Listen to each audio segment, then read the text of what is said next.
I, 30 female, have been engaged to my fiance, 32 male, together for 2.5 years. I work as a management consultant in a coveted firm, and my fiance and I met in grad school. He's in finance and we make great money. We have a good life together and are set to marry in the next 3 months. My fiance was with an ex for 9 years, but never proposed to her, so he dumped her. He was out of that relationship for a year before we started seeing each other. He was honest and told me that he had really hurt her, but the more time he spent with her, the more he realized she wasn't someone he ever really wanted as a life partner. Over time, we grew attached, and he confessed he never connected with anyone like that before. He always knew what kind of woman and lifestyle he wanted and what kind of woman would make him fall in love, and it happens to be me.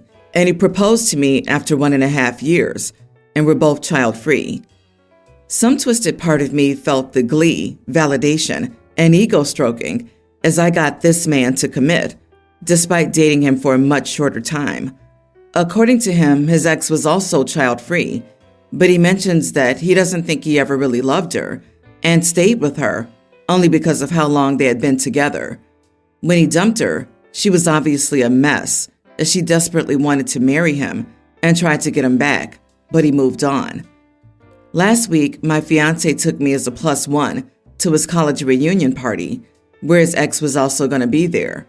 It didn't bother me unless something went extremely out of line, and it did. I was feeling somewhat territorial. I made it a point to wear my engagement ring, and so did he.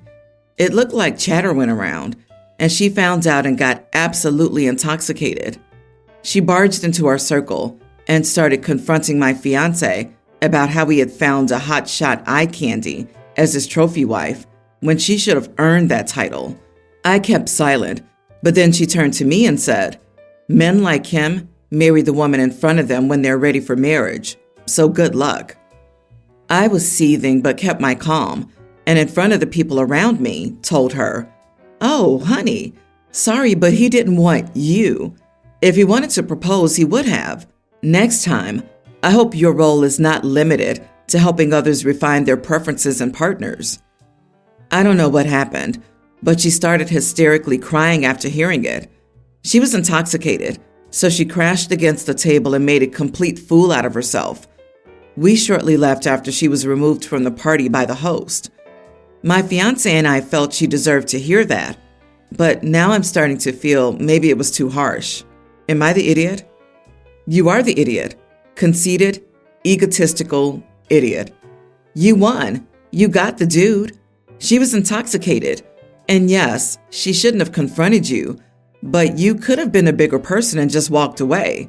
But you didn't. You had to rub her nose in it and gleefully watch her lose it. And what the heck? It stroked your ego that he asked you to marry him 1.5 years in. Most polite, kind people don't need their ego stroked, but you do. Oh boy, we get it. You're the beautiful princess who got picked. Yay, you! And she's the old hag who didn't get picked.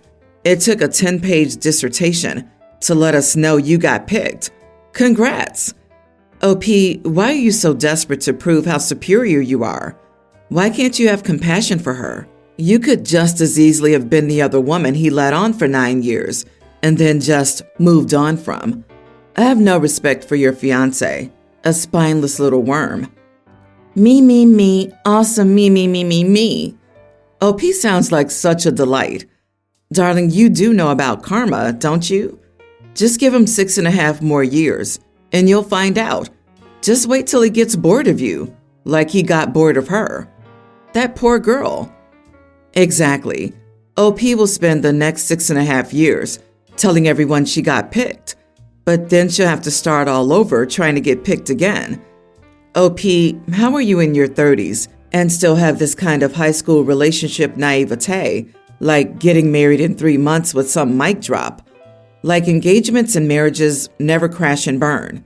The two of you are in for an extremely harsh wake-up call somewhere down the line. Bless your hearts. 2.5 years and you believe in some sort of soulmate nonsense that'll keep either of you from improving yourselves until you destroy each other because you both already think you're the cream of the crop. Ah, yes, bless.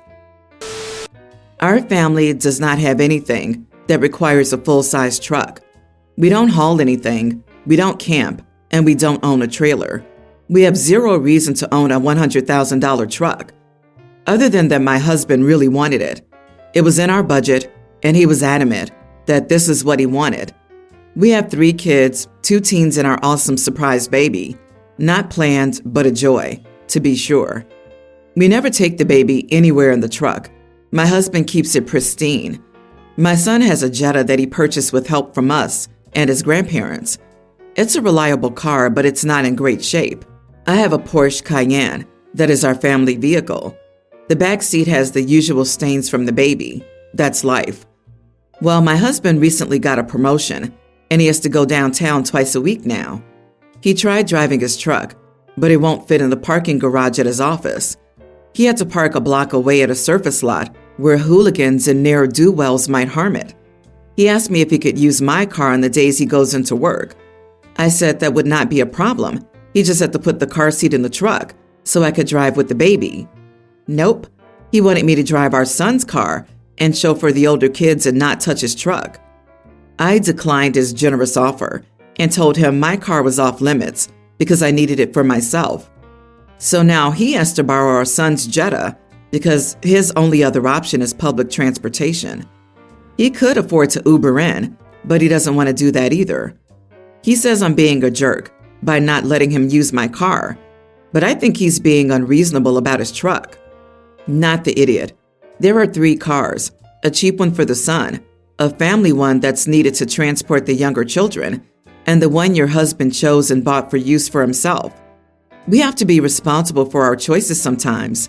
Why should you or the children suffer because he chose an inappropriate vehicle? He's a silly idiot who wanted his shiny big toy, can't stand the thought of anyone else touching it, and couldn't care less about practicalities like fuel consumption, cost, emissions, or being able to park the bloody thing so it could be used for work. It doesn't sound like that's your fault. So this guy bought a $100K truck and doesn't even know how to park it? Oof. Also, keeping a pickup truck pristine is one of the stupidest things I've ever heard. Sounds like he has a pavement princess. Alternative name is emotional support vehicle. It's his problem to deal with. If you can't drive his truck, he can't drive your Porsche. I can't imagine making a $100,000 purchase that could easily benefit my family and keeping it all to myself, then expecting everyone else to bend backwards for me when the purchase doesn't work for me. I call them compensating for something trucks. My father, too, bought a $110K plus truck as a gift for himself. My stepmother was thrilled that she could now haul hay to the barn she rode horses at. My father said no due to the mess. She was so incensed that she went out and bought the exact same truck to show him who was boss. He does what he wants with his vehicle. You do what you want with yours. I'm getting married soon, and I've decided I don't want children except for my pre-tween twins at my wedding. They mean a lot to me, and I want them to be a part of my big day. They'll be with the babysitter the entire time at the reception, so they won't be a bother to anyone. My siblings have young kids, and they were upset about my decision. They said it's unfair for me to allow my kids, but not theirs. They accused me of being selfish and said I should invite all the family's children or none. They even threatened not to attend my wedding if I didn't change my mind. I think they're being dramatic, and I believe I have the right to choose who I want at my wedding. I love my nieces and nephews, but I don't want them to disrupt the atmosphere of the celebration. I also don't want to exclude my own kids because they're my children, and I want them to witness me marrying their father. Am I the idiot for allowing only my twins at my wedding, but no other children? You're so selfish for wanting your wedding to be all about you. Geez. Not the idiot. Anyone with a brain can accept that the bride and groom's kids are a special case. In fairness, I could understand why it would feel like a slight to your sister, but she needs to remember it's not about her or her kids. There is a difference between children and your children, but will your twins find it lonely not having their cousins to play with at the wedding? Being a child in an adult-only situation can be a bit boring, even if it is a wedding. I can see your siblings' point of view, but be prepared not to have them at your wedding. Can anyone explain to me why people think kids are such a massive problem at a wedding? What exactly is the atmosphere people are so concerned about not disrupting? Kids are so traditionally a part of an American wedding that they have unique roles within the ceremony. Like, what is the atmosphere you're going for? A hushed classical concert? A loose cocktail party with wild intimacy afterward? All the weddings I've attended had a few kids around, and I just don't get it. Good question. I hope people answer because I don't get it either. I've never been to a wedding where a child starts screaming and running down the aisle. Sure, I guess it could happen, but you could about equally ruin your day by having a stomach bug in the middle of the ceremony. Alcohol is way more likely to stir up wedding drama, yet we're literally advocating for it. Also, when did people decide they have a right to bring their children?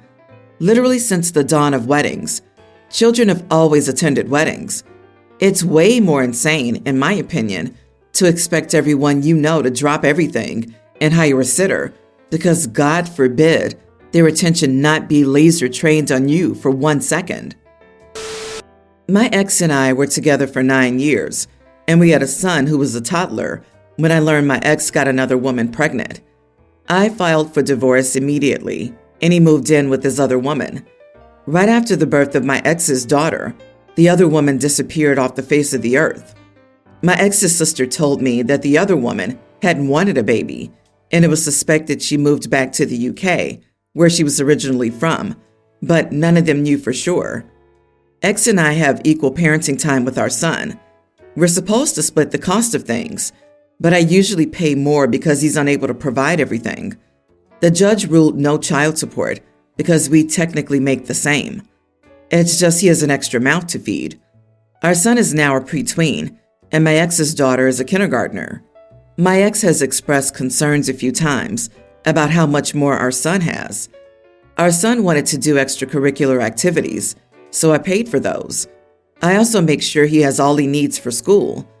While my ex struggles to provide for his daughter the way our son is provided for, ex wanted us to work together so both kids could equally be looked after. And I told my ex, it's not my job to ensure his daughter's provided for. I told him he has 2 kids to provide for, while I have 1, and that's his fault, not mine. He argued that I should be thinking of the innocent kids when I made this decision, and I said no. Ex raised even more concerns after the kids returned to school. His daughter went to elementary school for the first time. His daughter had fewer school supplies than our son, and he said I didn't send them to his house. Son kept them on him since he was with me the first day of school. He said his daughter noticed her brother had cooler stuff and was upset. He also said his daughter had to dip into some class supplies while our son had more than enough. He mentioned that their school bags being of very different quality, etc. And he said this is going to make his daughter's life much harder in the future because she won't understand why. I didn't care about his concerns and reminded him again that I wasn't responsible for his daughter in any way. He went off on me and said I was being a crappy person, dismissing his concerns. And he said we're meant to work these things out together. Am I the idiot? Not the idiot. Man has 1 family, screws around, and now he has 2 kids and wants his first wife to deprive their son or what? Give us a fair baby child support? Heck no. I feel bad for the girl. She deserves better parents. The money your ex isn't contributing to your son should be spent on his daughter instead. It sounds like he could afford to provide the same things for his daughter that you're providing for your son. He's just not doing it.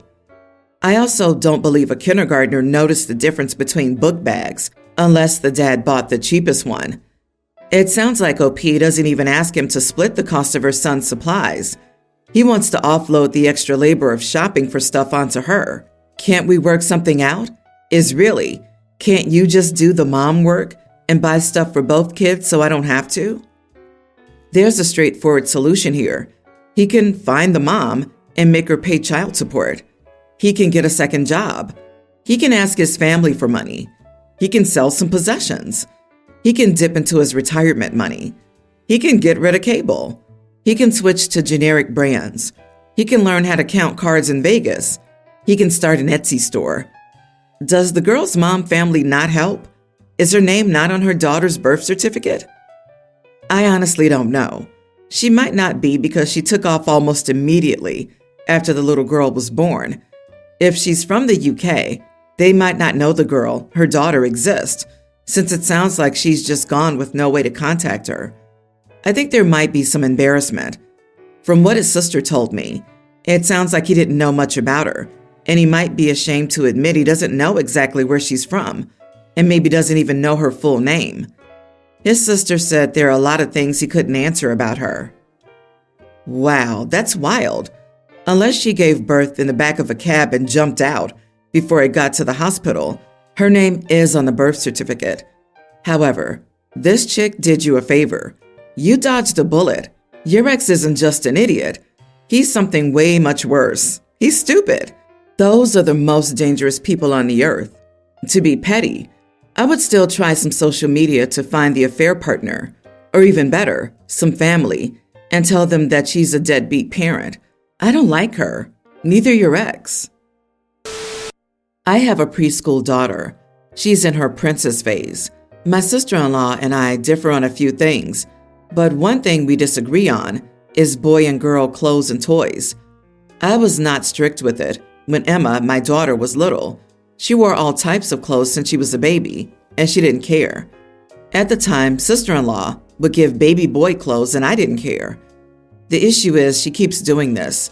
Emma is really clearly a girly girl. She likes dresses. She plays with fake makeup. She has a fake kitchen set. She has some boy toys like trucks and whatnot, but they collect dust. I've talked to her before. It was Emma's birthday yesterday, and my sister-in-law gave her guy clothes. My daughter made a face when she saw them. I waited until after the party to give them back. My daughter made it clear to me that they were ugly and she wouldn't wear them. We had a huge argument, and she called me a jerk for staying with gender stereotypes. I'm doubting myself on this. Not the idiot. I don't agree with gender stereotypes either, but I also know that unless it's inappropriate attire, like a swimming costume in winter, arguing with a 4-year-old about their wardrobe wastes everyone's precious time. Your daughter isn't going to wear those, and your sister-in-law is wasting her money, and you're stopping her from doing so. There are other things she could buy, apart from clothes, e.g. There are so many kids' books on brilliant women from history. She could get some of those. Gifts should be targeted to the recipient, not the giver's belief. That said, your daughter's now getting old enough for you to work with her, ungraciously accepting gifts we don't like, without making faces, etc. LOL, that's very true. What are boy clothes exactly? Comfortable, functional clothing maybe? Not pink? At her age, your daughter's highly unlikely to have strong feelings about aesthetic things, but is mirroring your strong signals. So yeah, you are the idiot, both for enforcing strong gender conformity and for rejecting gifts. Say thank you, donate them, and be grateful.